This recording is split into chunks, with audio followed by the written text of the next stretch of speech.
Hello mga viewers, welcome back to our YouTube channel. So ito ngayon, ito yung kasama ko, punta kami sa aking mother-in-law, yung anak ko na may kasama ng kanyang lovers. Sana all, may uyab, ganyan. So, yung sinaksakan ko is yung panganay ko na anak. So ito yan mga kamami, puntahan namin yung mother-in-law ko. Bihira lang kami makabisit sa kanila kasi malayo at saka busy din ako sa aking munting kabuhayan. Ito nakarating na kami sa Libertad Misamis Oriental, Northern Mindanao. So ito ang place na aking mother-in-law mga kamami. Yung hanap buhay nila is tabako. Ayan, yung may mangga pero walang bunga. Hindi kasi season sa mangga, kaya ayun, picture taking lang tayo dito. So sarap sana pag may bunga kasi ang babaw lang, oh, pwede lang makabuuton yung bunga.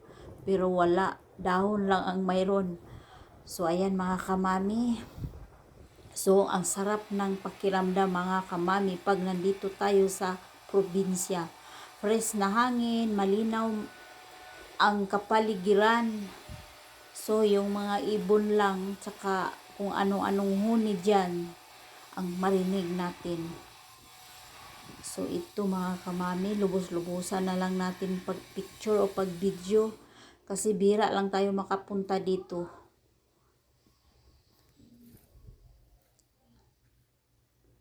So please mga kamami, keep watching and please subscribe, like and comment. So ito yung manok na sarap lapain, oh. Sarap kaya i-adobo or kahit basta Bisaya na manok, sarap yan kahit anong luto. So ito yung place. Ang ganda mga kamami. Sarap sa pakiramdam, lalo na yung simoy ng hangin. Malamig. Walang pollution. So ito may baka sila, oh. Kumakain ang baka.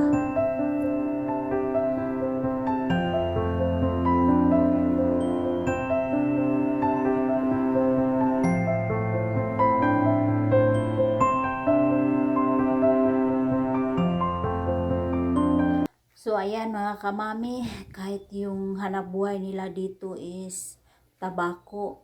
O ayan, pero may 3-4 wheels sila. So ayan, may bungko, may auto, may inuba.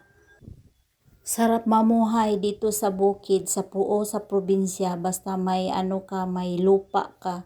Sipag at tiyaga lang sa pagtatanim kung ano-ano.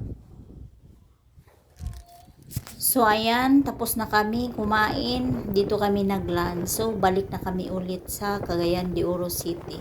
So ito ang daan galing sa kanila, tapos dito daan hanggang sa highway.